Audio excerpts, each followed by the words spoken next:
costarica.com, la firma legal de prestigio. El derecho discutido como nunca antes. Bufete de Costa Rica, el podcast. El tema de hoy es libertad religiosa y libertad de culto en Costa Rica. Comenzamos con un nuevo podcast. DI, ¿cómo les va? ¿Listos para otro episodio de Bufete de Costa Rica? Hoy nos sumergimos en un tema que define gran parte de nuestra identidad nacional: libertad religiosa y libertad de culto en Costa Rica.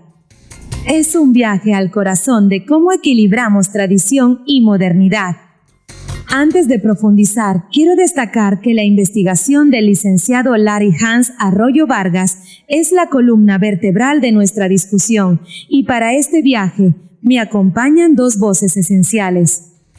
Eva, nuestra conciencia humana, siempre atenta al impacto de las leyes en las personas. Bienvenida, Eva. Gracias, Flor.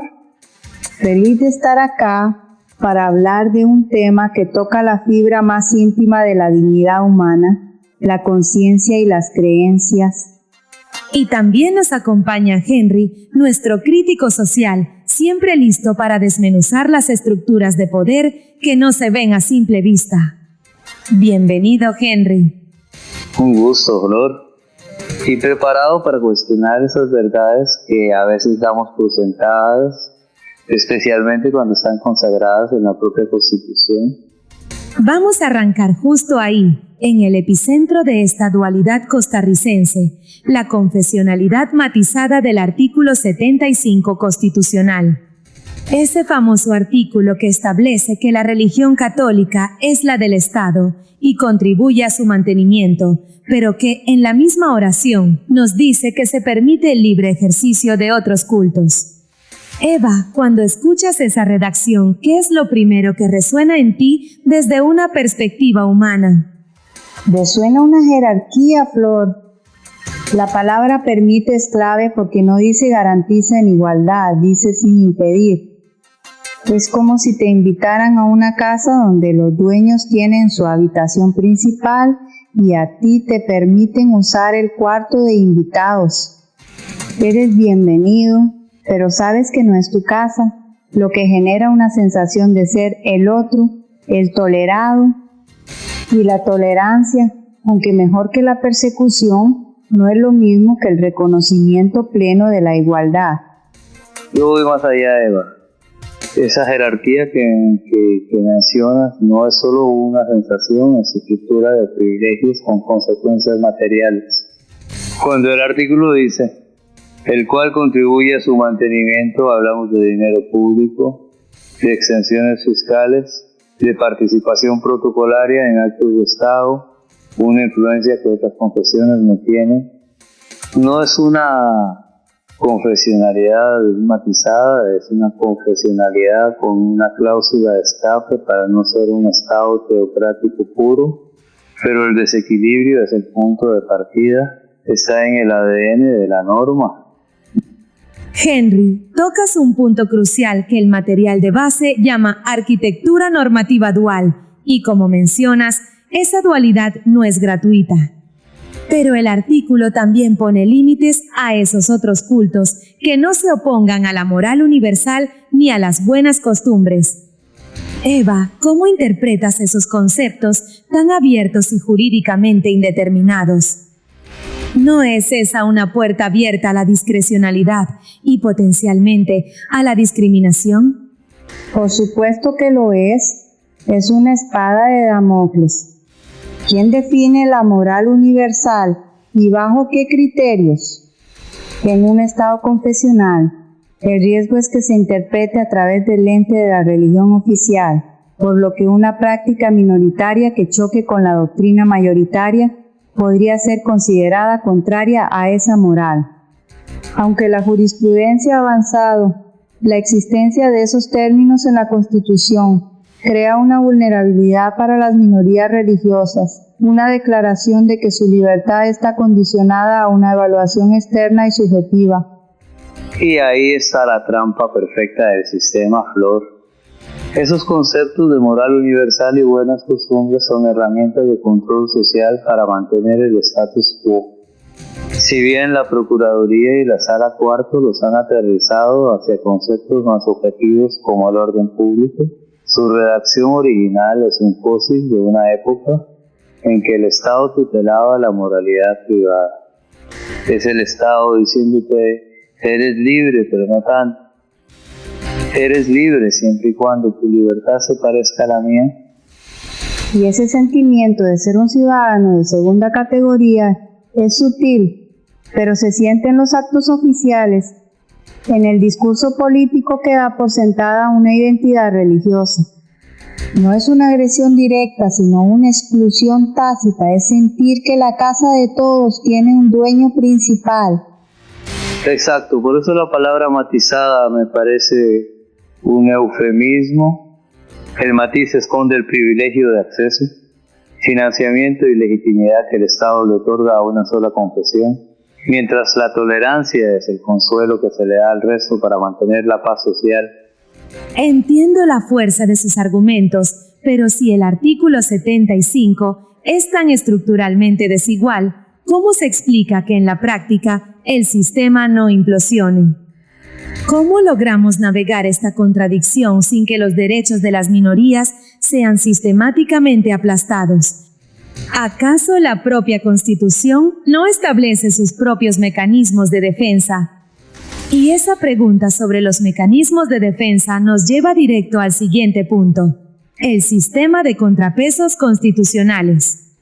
La propia Constitución parece ponerle frenos a su propia declaración confesional. Eva, ¿dónde ves tú esos mecanismos? Los veo claramente en el corazón de nuestras garantías individuales. El artículo 33 es el gran ecualizador, el principio de igualdad ante la ley que prohíbe la discriminación, y el artículo 28 es crucial al prohibir que los clérigos usen la religión para propaganda política, intentando construir un muro, aunque sea poroso, entre el púlpito y las urnas. Un muro poroso, precisamente. Es un contrapeso en el papel, pero en la práctica la influencia sobre políticas públicas es inmensa y constante. El contrapeso existe, pero es una lucha diaria para que no ceda, es una contención, no una solución.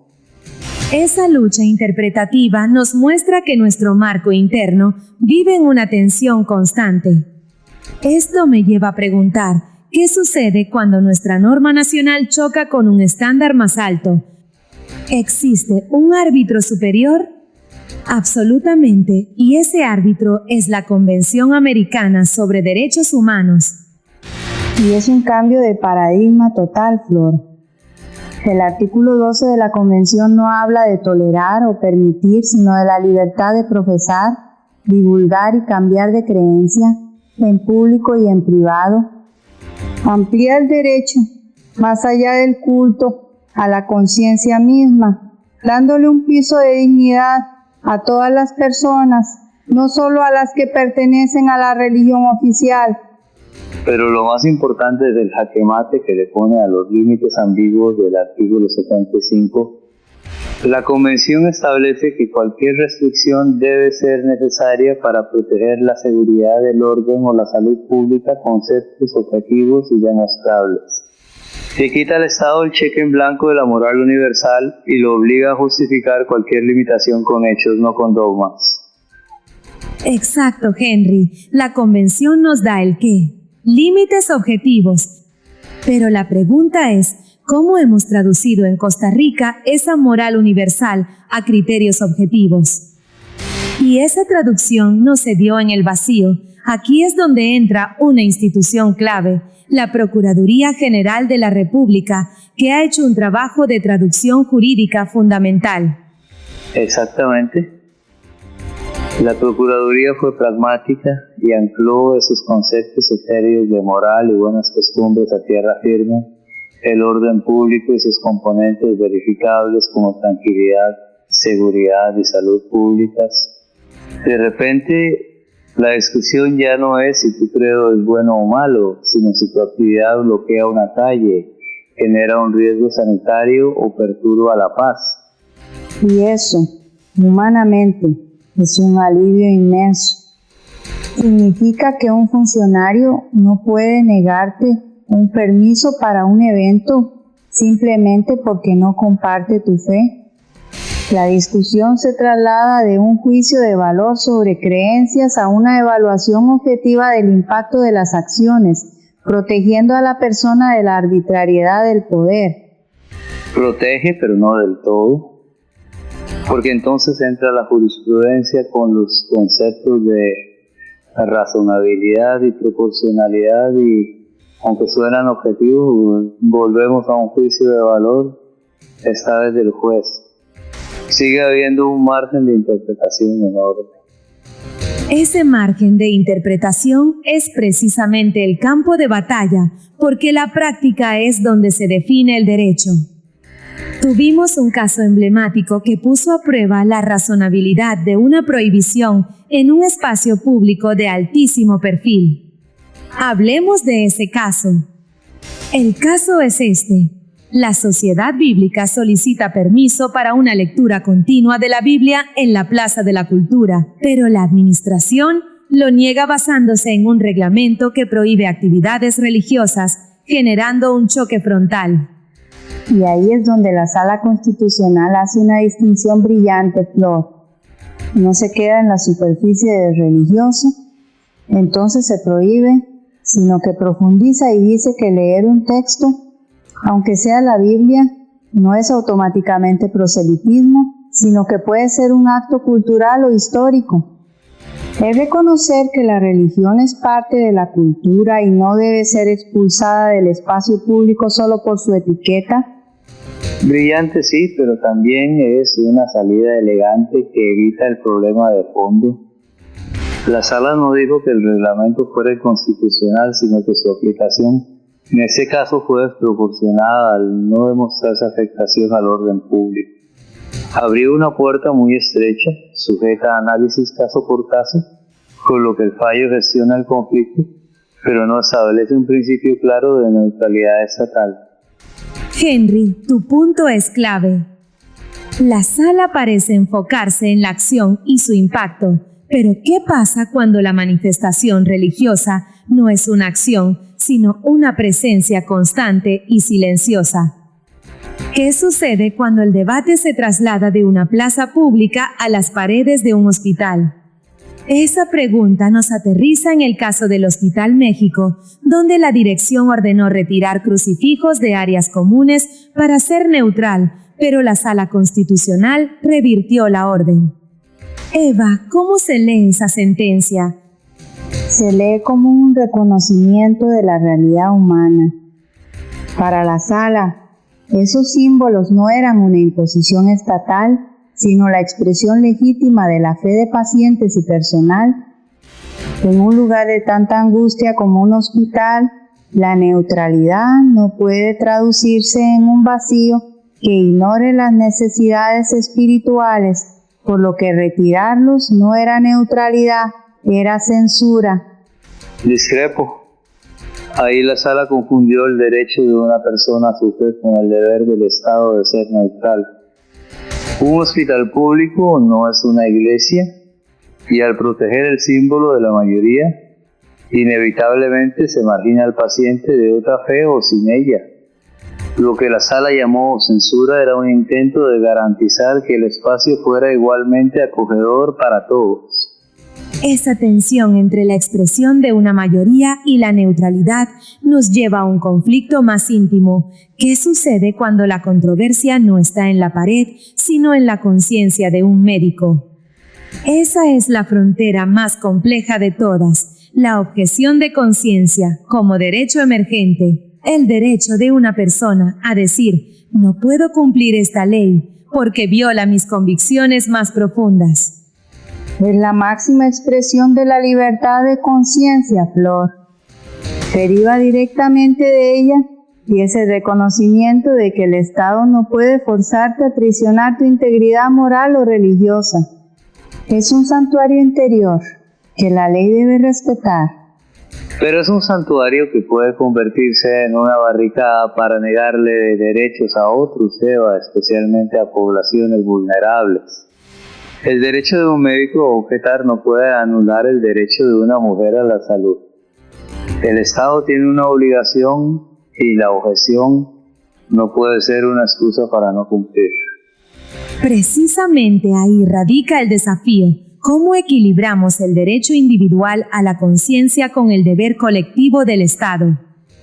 Esto nos lleva a pensar en dónde se forman esas convicciones, el sistema educativo y cómo el Estado navega esa tensión en las aulas.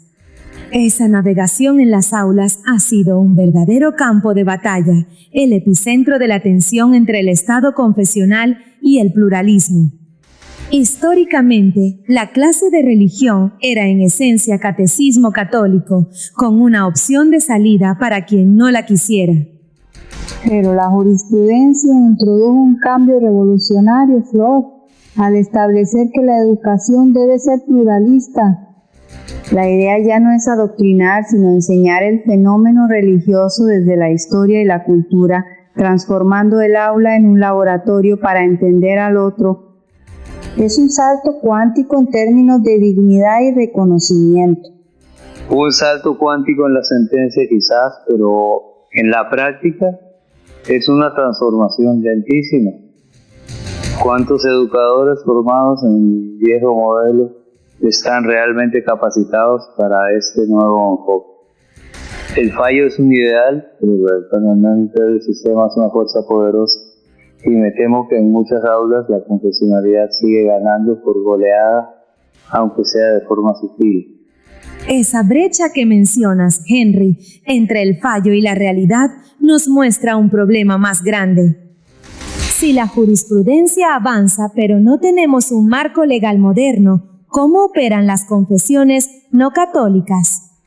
Operan en un limbo, muchas como simples asociaciones civiles, una figura que no se ajusta a su naturaleza, y es por eso que surgió el proyecto de Ley 21.012 para intentar poner orden.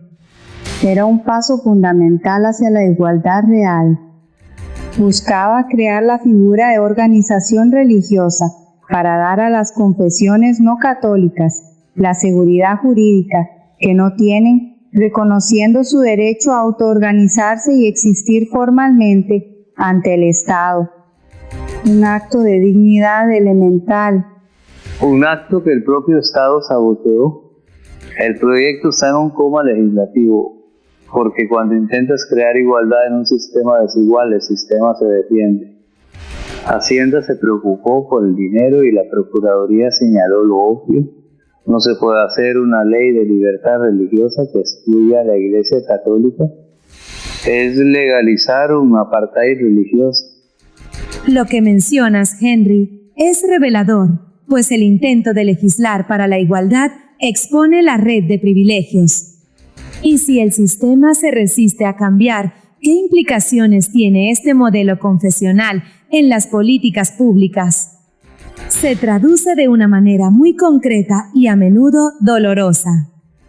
Se traduce en un veto informal, Flor, en políticas públicas cruciales como derechos sexuales y reproductivos o el reconocimiento de derechos a la población LGBTIQ. La influencia de grupos religiosos conservadores no es una opinión más, es una barrera que ralentiza, bloquea y distorsiona el debate democrático. Es un costo enorme en agilidad y modernización del Estado. Y es un costo humano, Henry. Cada ley que se retrasa tiene rostros de personas a las que el Estado les falla por priorizar una relación institucional con una iglesia. No es una discusión teórica. El financiamiento y los privilegios son la punta del iceberg. El verdadero impacto está en las vidas que quedan en suspenso. Lo que describen es un panorama donde el poder político parece estar fuertemente condicionado. Si la reforma constitucional es una quimera y la legal está estancada, ¿quién se ha erigido como el principal motor de cambio que impulsa la secularización de facto en Costa Rica? Sin duda, la Sala Constitucional, ante la inacción política, ha sido el único poder que ha forzado al Estado a ser más plural, haciendo que el principio de igualdad y la dignidad humana prevalezcan sobre una lectura literal del artículo 75 y construyendo fallo a fallo un escudo para las minorías. Un motor, sí, pero un motor cauto. Es una secularización por goteo, caso por caso. Y no olvidemos los votos salvados, como los del magistrado Ginesta, que demuestran que se podría ser más audaz. La sala gestiona la contradicción, no la resuelve, es un avance reactivo, no una transformación de raíz. Pero esa gestión es precisamente la que ha evitado una fractura social, Henry. La sala ha ido tejiendo este pluralismo de forma que la sociedad lo asimile, una evolución pragmática que quizás es la única posible en nuestro contexto. Un pragmatismo que evidencia la falta de coraje político. La sala simplemente aplica parches funcionales sobre una herida constitucional que sigue abierta. Y quizás esa es la definición más precisa de nuestro modelo, una serie de parches funcionales sobre una herida constitucional abierta.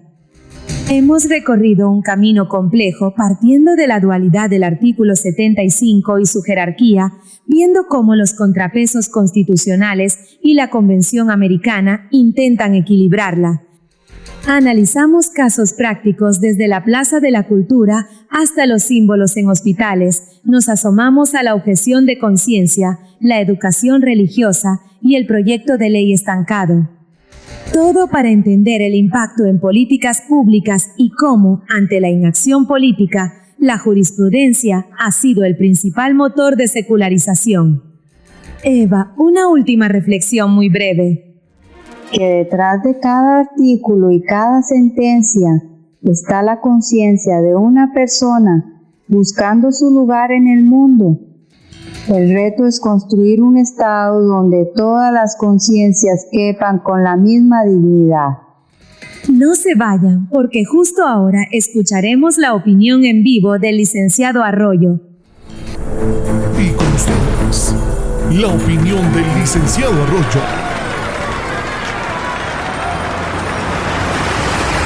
Se nos habla constantemente del derecho a la libertad de culto como un pilar de nuestra arquitectura social.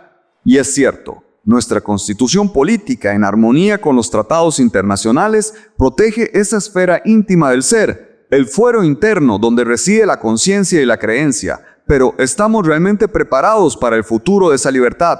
Me temo que nuestro ordenamiento jurídico actual, robusto como es, piensa en términos del siglo XX. Contempla iglesias, sinagogas, mezquitas, estructuras físicas para congregaciones humanas. Pero ¿qué sucederá cuando la creencia trascienda lo orgánico? Cuando una inteligencia artificial avanzada desarrolle un sistema de convicciones propio, una ética o incluso una forma de espiritualidad que no podamos comprender. ¿Le negaremos su libertad de culto por no ser humana? ¿Qué principio iuris aplicaremos ahí? Pensemos más allá. La neurociencia está descifrando los códigos mismos del pensamiento. En pocas décadas será posible estimular centros de creencia, de fe, de devoción. ¿Dónde quedará el libre albedrío, pilar de la responsabilidad jurídica, cuando una corporación o un Estado pueda, teóricamente, inducir la creencia? Esto no es ciencia ficción, es el horizonte del eje Ferenda, el derecho del mañana que debemos empezar a construir hoy. La discusión ya no puede limitarse a la laicidad del Estado o a los límites del proselitismo. Eso es historia. El nuevo paradigma nos obliga a ser transformadores. Debemos pensar en neuroderechos, en la soberanía de la conciencia no solo frente a la coacción externa, sino frente a la intervención tecnológica interna. Y aquí es donde el temple se une a la conciliación. No se trata de prohibir el progreso, sino de encauzarlo con una visión humanista. Se trata de forjar un nuevo pacto social y jurídico que proteja la dignidad de la persona, sea esta de carne y hueso o eventualmente de silicio. Debemos legislar no para la sociedad que fuimos, sino para la civilización que seremos, una que requerirá abogados, jueces y ciudadanos con la erudición y la valentía de proteger la esencia última de la libertad, la que reside inviolable en el santuario de la mente.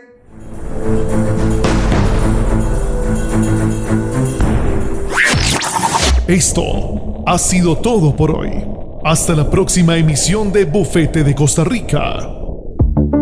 Bufete de Costa Rica, el podcast. Visítenos en www.bufetedecostarrica.com.